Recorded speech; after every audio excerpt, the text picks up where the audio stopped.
Los pacientes o las personas que sean, por ejemplo, obesas, mayores de 40 años, tienen mucha posibilidad de tener diabetes. En las personas que tienen antecedentes familiares de padres diabéticos, es recomendable hacer ese tipo de pruebas diagnósticas. Mujeres que hayan tenido hijos que pesen más de 4 kilos, lo que nosotros decimos niños macrosómicos al nacer, esas mujeres que han tenido hijos más de 4 kilos deben hacerse una prueba de descarte de diabetes. Si han tenido o han sido diagnosticadas como diabetes gestacional, la mujer después de dar a luz debe hacerse seguimiento para saber si esa paciente va a hacer diabetes más adelante. Para nuestra población considerada hispana, prácticamente, si hablamos de aspectos raciales, nuestra raza hispana tiene un alto índice de diabetes comparado con otras razas. También es bueno, ahora actualmente se está viendo diabetes en niños, es decir, los niños con obesidad y con padres diabéticos deberían también hacerse una prueba de descarte.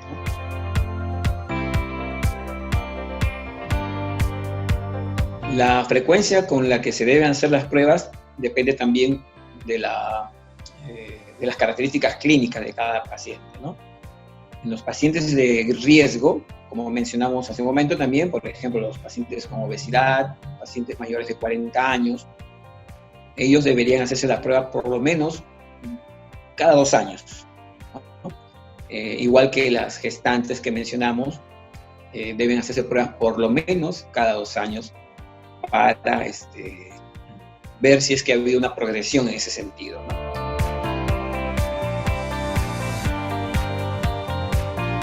Se sabe de que el progreso hacia la prediabetes, en muchos de estos casos, se debe al aumento de peso. Es decir, que nuestro cuerpo, a pesar de que específicamente el páncreas, que es donde se sintetiza la insulina, puede tener algún tipo de deficiencia en producir los niveles de insulina necesarios para nuestro cuerpo. Pero si nosotros disminuimos el peso corporal, específicamente bajamos la grasa corporal, entonces se ha visto de que las células que producen la insulina como que comienzan a ganar terreno, es decir, comienzan a mejorar su función. Si logramos hacer esto, si logramos reducirlo de peso, ¿no? Se habla de un 5 a 10% de su peso inicial, podemos revertir de modo práctico la prediabetes o el progreso a la diabetes, ¿no? No sabemos, o mejor dicho, hay estudios que mencionan que aunque el paciente haya hecho lo mejor que ha podido y ha logrado las metas, lamentablemente con los años, 5 a 10, a 15 años, el paciente termina, avanza a la prediabetes y termina en diabetes, ¿no? La respuesta sería sí, podemos revertir la situación si el paciente baja de peso, pero la genética también influye mucho y termina muchas veces ganando la batalla.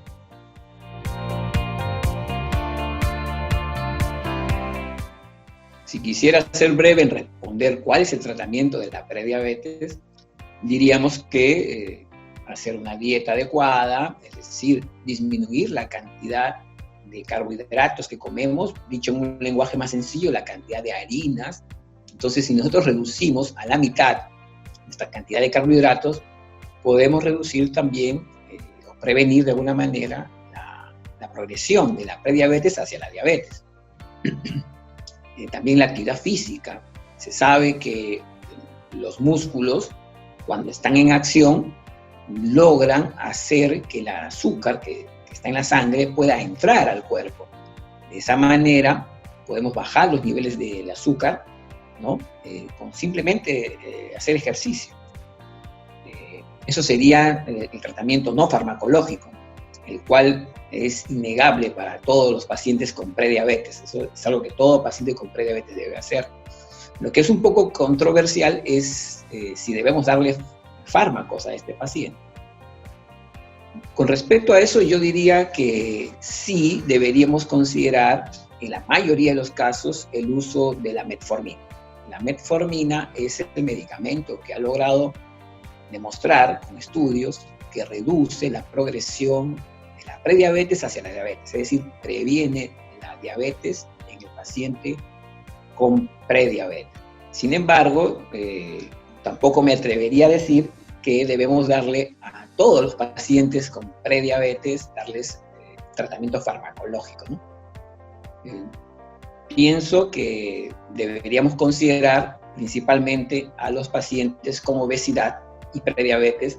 A ellos sí definitivamente deben estar, además de la dieta y ejercicios, deben estar acompañados su tratamiento con una metformina o con 2 metforminas según sea el criterio del médico.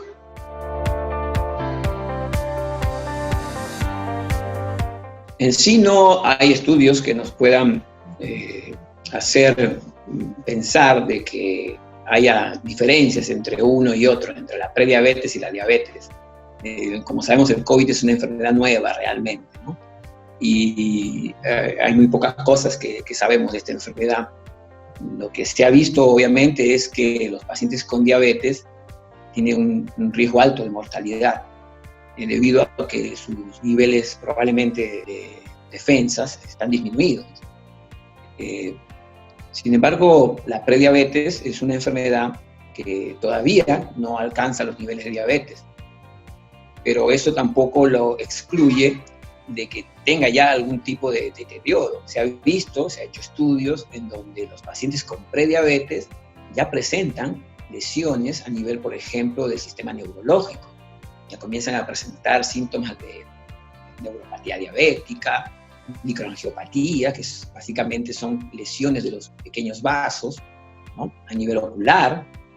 Es decir, un paciente con prediabetes, lamentablemente, ya tiene daños pequeños, ¿no? a nivel corporal.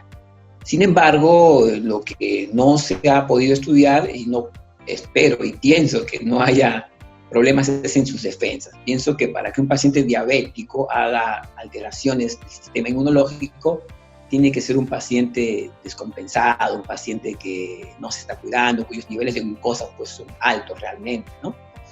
Cosa que no pasa con la prediabetes, felizmente, ¿no?